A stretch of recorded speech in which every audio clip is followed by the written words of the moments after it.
Hello friends, எல்லோரும் எப்படி இருக்கீங்க? Welcome back to our channel first choice Kavikannan. இன்றைக்கி சாட்டர்டே vlog தான் பார்க்க போகிறோம். சாட்டர்டே எங்கள் ஏரியாவில் பார்த்திங்கன்னா சந்தை இருக்கும். அதனால் காலையிலேயே சந்தைக்கு போயிட்டு சில வெஜிடபிள்ஸ் எல்லாமே வாங்கின்னு வந்தோம். இந்த வாரம் நானும் ஹஸ்பண்ட் தான் போயிருந்தோம். போன வாரம் பார்த்திங்கன்னா வெஜிடபிள்ஸ் எல்லாமே வாங்கின்னு வந்திருந்தேன். அதனால் பெருசாக குக்கிங் தேவையான வெஜிடபிள்ஸ் வாங்கலை. ஆனால் வெங்காயம், தக்காளி, அப்புறமா குக்கும்பர், இந்த பாவக்காய், சில வெஜிடபிள்ஸ் எல்லாம் போன வாரம் எதெல்லாம் வாங்கலையோ அதெல்லாம் இந்த வாரம் வாங்கின்னு வந்தேன்.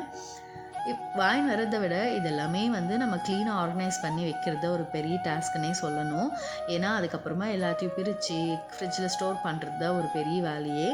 அதனால நான் பிரேக்ஃபாஸ்ட் ரெடி பண்ணினே சைட் பை சைடு இந்த க்ளீனிங் வேல்யூமே பண்ணின்னு இருக்கேன். போகிறதுக்கு முன்னாடியே பார்த்திங்கன்னா நேற்றே இந்த கொத்தமல்லி கருவேப்பிலை கண்டெய்னர்ஸ் எல்லாம் வந்து கழுவி வச்சுட்டு இருந்தேன். அதனால் வந்த உடனே அது எல்லாமே ரீஃபில் பண்ணிவிட்டு ஃப்ரிட்ஜில் ஸ்டோர் பண்ணிட்டேன். நான் கருவேப்பிலை எப்போவுமே பார்த்திங்கன்னா அந்த கண்டெய்னர் ரொப்ப வந்து உரித்து வச்சுப்பேன். அதுக்கப்புறமா இந்த மாதிரி காம்போடு வந்து கிள்ளி இதை கவரில் போட்டு வச்சுப்பேன். அப்போ வந்து இதோட லைஃப் டைம் வந்து நல்லா இருக்கும், நல்லா ஃப்ரெஷ்ஷாகவும் இருக்கும். அதே நம்ம உரித்து வச்சிட்டோம்னா அது வந்து கொஞ்சம் காஞ்ச மாதிரி ஆகிடுது. அதனால் எப்போவுமே அப்படியே காம்போட தான் வைப்பேன். இப்போ ஒன்று ஒன்றா எடுத்து க்ளீன் பண்ணிக்கிறேன். எனக்கு நிச்சயமாக இந்த கொத்தமல்லி கிள்றது, பூண்டு உரிக்கிறது இதெல்லாம் வந்து பிடிக்காத வேலை. நிறைய பேர் வந்து எனக்கு துணி மடிக்க பிடிக்காதுன்னு சொல்லுவாங்க. ஆனால் எனக்கு துணி மடித்து அதை க்ளீனாக ஆர்கனைஸ் பண்ணுறது ரொம்ப பிடிக்கும். ஆனால் இந்த உக்காந்து இந்த கொத்தமல்லி கிள்றது, இந்த பூண்டு உரிக்கிறதெல்லாம் பிடிக்காத வேலை. அந்த மாதிரி உங்களுக்கு ஏதாவது பிடிக்காத வேலை இருந்தால் கண்டிப்பாக எனக்கு உங்களுக்கும் இந்த மாதிரி பிடிக்காத வேலை ஏதாவது இருந்தால் கண்டிப்பாக ஷேர் பண்ணுங்கள், நானும் தெரிஞ்சுக்கிறேன். காலையிலேயே பார்த்திங்கன்னா இன்றைக்கி பிரேக்ஃபாஸ்ட்டுக்கு பொங்கலும் அதுக்கப்புறமா பைத்தம்பருப்பு கத்திரிக்காய் எல்லாம் போட்டு குஸ்தி தான் ரெடி பண்ணின்னு இருக்கேன். நாங்கள் வந்து இதை குஸ்தின்னு சொல்லுவோம். நீங்கள் என்ன சொல்லுவீங்கன்றதையும் ஷேர் பண்ணுங்கள். அதுக்கு பார்த்திங்கன்னா நான் வந்து கடாயில் கொஞ்சமாக எண்ணெய் விட்டு அதுக்கப்புறமா கடுகு, சீரகம் சேர்த்துருக்கேன். கூடவே ஒரு வெங்காயம், பச்சை மிளகா, காஞ்சி மிளகா, அதுக்கப்புறமா கருவேப்பிலை வச்சு நல்லா வறுத்துட்டு அதுக்கப்புறமா அது நல்லா வதங்கின பிறகு இஞ்சி பூண்டு பேஸ்ட் ஒரு 1/4 டீஸ்பூன் தான் போடணும், அதிகமாக போடக்கூடாது. ஒரு 1/4 டீஸ்பூன் போட்டுட்டு தக்காளி போட்டு நல்லா வதக்கிட்டு அதுக்கப்புறமா கத்திரிக்காய் நான் வந்து 3 கத்திரிக்காய் எடுத்திருந்தேன், சின்ன சைஸ் கத்திரிக்காய். அதனால் 3 கத்திரிக்காயும் போட்டு நல்லா வெந்த பிறகு ஃபஸ்ட்டே வந்து பைத்தம்பருப்பை வந்து பூண்டு அதுக்கப்புறமா மஞ்சள் போட்டு நல்லா வேக வச்சுருந்தேன். அதையும் சேர்த்து நல்லா கலந்து விட்டுட்டு இது நல்லா ஒரு கொதி வந்துச்சுன்னா போதும், பொங்கலோட சூப்பராக இருக்கும். ஆனால் இது வந்து இட்லி தோசைக்கு என்ன இருந்தாலும் அவ்வளோ நல்லா இருக்கிறது இல்லை. வெறும் பொங்கலுக்கு மட்டும் சைட் டிஷ் வந்து அல்டிமேட்டுன்னு சொல்லலாம், அவ்வளோ சூப்பராக இருக்கும். மோஹித்துக்கு ரொம்ப பிடிக்கும். எப்போ பொங்கல் செஞ்சாலும் அம்மா இந்த குஸ்தி செய்யுமான்னு சொல்லுவான். அதனால் இன்றைக்கி கொஞ்சம் ஃப்ரீயாக இருந்த தொட்டு அதுவும் செஞ்சு கொடுத்தாச்சு. அவங்க பசங்க வந்து பிரேக்ஃபாஸ்ட் சாப்பிட்னு இருந்தாங்க. அதுக்குள்ளே நான் வந்து கொத்தமல்லியுமே கிள்ளி வச்சுட்டேன். இதெல்லாம் க்ளீன் பண்ணின்னு இருக்கும்போதே பார்த்திங்கன்னா அமேசானில் இருந்து பார்சல் வந்துச்சு. நான் வந்து கண்டெய்னர்ஸ் வந்து ஆர்டர் போட்டிருந்தேன். ஸ்நாக்ஸுக்கும் யூஸ் ஆகும், அதே மாதிரி பசங்களுக்கு வந்து ஸ்டேஷ்னரி போட்டு வைக்கிறதுக்கும் நல்லா இருக்கும்ன்றதுக்காக தான் இந்த 3 கண்டெய்னர் வாங்கியிருந்தேன். இதை எப்படியெல்லாம் யூஸ் பண்ணுறேன்றதை நான் அப்கமிங் வீடியோஸில் கண்டிப்பாக ஷேர் பண்ணுறேன். ரொம்ப சைஸும் பெருசாக இருந்துச்சு, அதே மாதிரி லிட்டும் அவ்வளோதான் நல்லா டைட்டாக பிடிக்கிற மாதிரி இருந்துச்சு. நம்ம ஸ்நாக்ஸ் ஸ்டோர் பண்ணி வச்சாலும் வைக்க நல்லா இருக்கும்ன்றதுக்காக தான் இந்த 3 கண்டெய்னர்ஸுமே வாங்கியிருந்தேன். எப்படி இருக்குதுன்றதையும் சொல்லுங்கள். நான் இந்த வேலை பார்த்துன்னு இருக்கும்போது மோஹித் வந்து சாட்டர்டேஸ் எப்போவுமே வந்து லக்கியை குளிப்பாட்டுற வேலை வந்து பார்ப்பான். நான் காலையில் செடிக்கெல்லாம் வந்து தண்ணி விடவே இல்லை. அதனால செடிக்குமே தண்ணி விட்டுட்டு அதுக்கப்புறமா லக்கியை குளிப்பாட்டிடுன்னு சொன்னேன். அதனால செடிக்கு தண்ணி எல்லாம் விட்டுன்னு இருக்காங்க. அதுக்கப்புறமா தான் லக்கியை குளிப்பாட்டுறது பார்க்கணும். வெயில்ன்றதுனால டெய்லியுமே செடிங்களுக்கு வந்து தண்ணி விடணும். இந்த இயர் இப்போவே பார்த்திங்கன்னா ரொம்பவே வெயிலாக இருக்குது. பெங்களூரில் இவ்வளோ வெயில்ன்றதை வந்து இந்த வருஷம் தான் நாங்கள் பார்க்குறோம். ஏன்னா நார்மலாக வெயில் இருக்கும், ஆனால் இந்த அளவுக்கெல்லாம் இருக்காது. இந்த வாட்டி ரொம்ப அதிகமாக இருக்குது. இன்னும் போக போக எப்படி இருக்குமோ தெரியல. மோஹித் லக்கிக்கு குளிப்பாட்டுற ஸ்டார்ட் பண்ணிட்டாங்க. முக்கியமாக இதை ஒன்று ஷேர் பண்ணணும்னு நினச்சேன். எப்போவுமே பெட்ஸுக்கு நம்ம குளிப்பாட்டுறோன்னா காதுக்குள்ளே தண்ணி போகாத மாதிரி பார்த்துக்கணும். நம்ம என்னதான் பத்திரமா தண்ணி ஊற்றினாலும் சில நேரம் வந்து போயிடும். அதனால் குளிப்பாட்டின உடனே ஃபஸ்ட்டு பட்ஸை வச்சு ஃபுல்லாக அந்த ஈரத்தை எல்லாம் எடுத்துடணும். இல்லாட்டி அதுவே வந்து காது இன்ஃபெக்ஷன் ஆகி ஒரு பெரிய டிசீஸ்க்கே வந்து போயிடும். அதனால் எப்போவுமே குளிப்பாட்டும் போது கொஞ்சம் சேஃப்டியாக பார்த்துக்கோங்க. லக்கியை குளிப்பாட்டிட்டு பாருங்கள், ஒரு டவல் வச்சு க்ளீனாக தொடச்சிட்டு வெயிலில் கொஞ்சம் நேரம் வச்சுன்னு இருப்போம். ஏன்னா ஃபுல்லாக வந்து அப்போ தான் ட்ரை ஆகும்.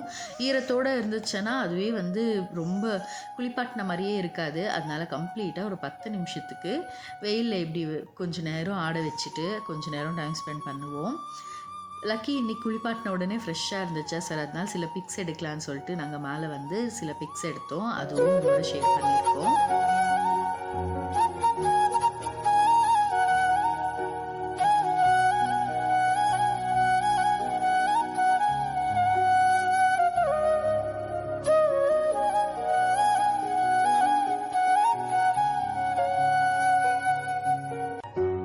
பிக்ஸ் எல்லாமே எடுத்துகிட்டு லன்ச் ப்ரிப்ரேஷனுக்கு வந்துட்டேன். இன்றைக்கி லஞ்சுக்கு பார்த்திங்கன்னா சாதம், அதுக்கப்புறமா காராமணி, கத்திரிக்காய் போட்டு புளிக்குழம்பு தான் வச்சுருந்தேன். சைட் டிஷ்க்கு குக்கும்பர், அதுக்கப்புறமா வீட்டில் எள்ளடை கொஞ்சம் இருந்துச்சு, அதை வச்சு லஞ்சை சிம்பிளாக முடிச்சிக்கலான்ட்டு அது சிம்பிளாக தான் ரெடி பண்ணியிருந்தேன்.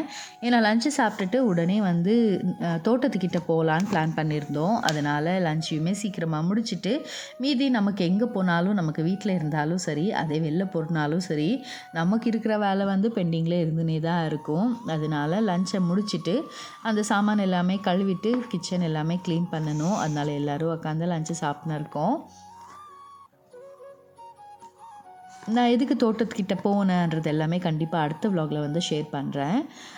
லஞ்ச் எல்லாமே முடிச்சுட்டு கிச்சன் க்ளீன் பண்ணிவிட்டு துணி பேக் பண்ணுறதுக்கு தான் வந்துட்டோம். நாங்கள் இன்றைக்கி போயிட்டு நாளைக்கு சாயங்காலத்துக்கெல்லாம் ரிட்டர்ன் ஆகிடுறதுனால ஜஸ்ட் ஒரு பேக் எடுத்திருக்கேன், அவ்வளோதான். மெயினாக வந்து நான் மண்டே வந்து ஸ்கூலுக்கு அனுப்பணுன்றதுக்காக நான் சாட்டர்டேவே வந்து மோஹித்தோட ஸ்கூல் யூனிஃபார்ம்ஸ் எல்லாமே வந்து துவச்சி போட்டுட்டேன். இப்படி எல்லாமே நான் துவச்சி வச்சுட்டா தான் எனக்கு மண்டே ஸ்கூலுக்கு அனுப்புறதுக்கு வந்து ஈஸியாக இருக்கும். அதனால ஸ்கூல் பேக், அதுக்கப்புறமா டை, பெல்ட், சாக்ஸ் எல்லாமே வந்து துவச்சி ரெடியாக இருக்குது. இது நாளைக்கு மத்தியானமே நான் வரதுனால டக்குன்னு எடுத்துடுவேன், காஞ்சிடும். மேலே வேலை எல்லாமே முடிச்சுட்டு அதுக்கப்புறமா சாப்பிட்ட உடனே பார்த்திங்கன்னா ஸ்டவ்வில் இருந்து எல்லாம் க்ளீன் பண்ணிகிட்டு இருந்தேன். ஹஸ்பண்ட் வர்றதுக்கு லேட் ஆகுன்றதுக்காக மீதி சாமான் கரண்டி எல்லாமே அப்படியே தான் இருந்துச்சு. அவங்களும் வந்து சாப்பிட்டாங்க. அதுக்கப்புறமா ஃபுல்லாக அந்த சாமான் எல்லாமே எடுத்து வச்சுட்டேன். மெயினாக பார்த்திங்கன்னா இந்த வெங்காயம் கூட எல்லாமே இப்படி ஓப்பனில் வச்சுடுவேன். ஏன்னா எப்படியும் 2 நாள் இருக்கும் இல்லையா, நல்லா காயட்டும். நம்ம மூடி வச்சுட்டா வந்து அது ரொம்ப ஸ்மெல் வந்த மாதிரி ஆகிடும், ஏதாவது ஒன்று கெட்டு போயிடும். அதனால இப்படி ஓப்பன் பண்ணிவிடுவேன். கிச்சனும் கம்ப்ளீட்டாக இப்படி தொடச்சி விட்டுட்டு இந்த ஸ்டாண்ட் எல்லாமே கூட போட்டு விட்டுடுவேன். இப்படி நம்ம க்ளீன் பண்ணிவிட்டு போனால் தான் ரிட்டன் வரும்போது வீடு பார்க்கவே வந்து க்ளீனாக இருக்கும். ஏன்னா எப்படியும் நான் தோட்டத்துக்குன்னு போனால் அங்கே என்னெல்லாம் கிடைக்குமோ அது எல்லாத்தையும் எடுத்துன்னு வருவேன். அதை எனக்கு க்ளீன் பண்ணி ஆர்கனைஸ் பண்ணுறதுக்கே சரியாக இருக்கும். இந்த வேலை எல்லாமே பண்ணுறதுக்கு இன்னுமே கொஞ்சம் கஷ்டன்றதுனால நான் வந்து க்ளீனாக பண்ணிவிட்டு போயிடுவேன். எப்போவுமே எங்கே கிளம்புனாலும் எனக்கு கிச்சன்லேருந்து ஹால் எல்லாமே வந்து க்ளீனாக இருக்கணும். அப்போ தான் வந்து கிளம்பும்போது ஒரு ரிலாக்ஸாக கிளம்புற மாதிரி இருக்கும். அதனால ஃபுல்லாக தொடச்சிட்டு ஸ்டவ் எல்லாமே க்ளீன் பண்ணிவிட்டேன். கிச்சன் விண்டோஸ் எல்லாமே க்ளோஸ் பண்ணிவிட்டு முக்கியமாக வந்து கேஸ் ஆஃப் பண்ணிவிடுவேன்.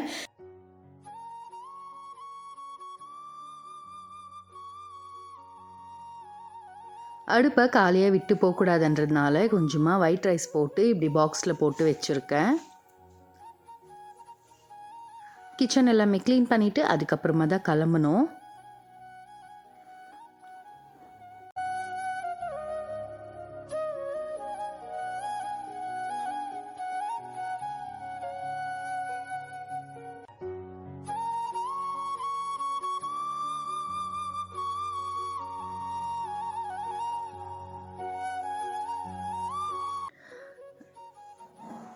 நாங்கள் கிளம்பும்போது பார்த்திங்கன்னா அவ்வளோ டிராஃபிக்காக இருந்துச்சு. அந்த டிராஃபிக்லேயும் கிளம்பி போயிட்டு அதுக்கப்புறமா நடுவில் ஒரு பிரேக் எடுத்தோம். டீ குடிக்கலாம் போல் இருந்துச்சு. அதனால A to Bயில் நிற்க வச்சுட்டு டீ குடிச்சிட்டு அதுக்கப்புறமா தான் கிளம்புனோம். இந்த ஷாப் பார்த்திங்கன்னா சூளகிரி கிட்ட தான் இருக்குது.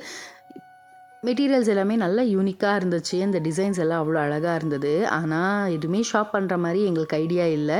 ஜஸ்ட் விண்டோ ஷாப்பிங் மாதிரி பார்த்துன்னு இருந்தோம். மௌரிஷாக்கு இந்த சேர் ரொம்ப பிடிச்சிருந்துச்சு.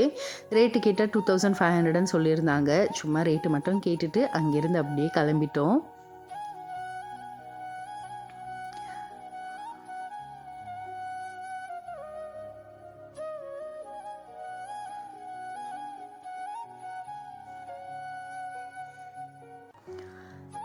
டீ குடிச்சிட்டு அங்கேருந்து அப்படியே கிளம்புனோம். கிளம்பிட்டு நாங்கள் அப்புறமா போய் சேர்கிறதுக்கே பார்த்திங்கன்னா ரொம்ப லேட் ஆகிடுச்சு. அந்த அளவுக்கு டிராஃபிக் இன்றைக்கி. போய் சேர்ந்துட்டு அதுக்கப்புறமா புத்துக்கோயில்கிட்ட தான் வந்து டின்னர் சாப்பிட்டோம். டின்னர் வந்து இந்த கடையில் ரொம்பவே நல்லாயிருக்கும். நாங்கள் சாட்டர்டேன்றதுனால இட்லி, சட்னி, சாம்பார் இது தான் சாப்பிட்ருந்தோம். அதுக்கப்புறமா அங்கேருந்து மௌரிஷா தான் ஓட்டின்னு வந்தாங்க.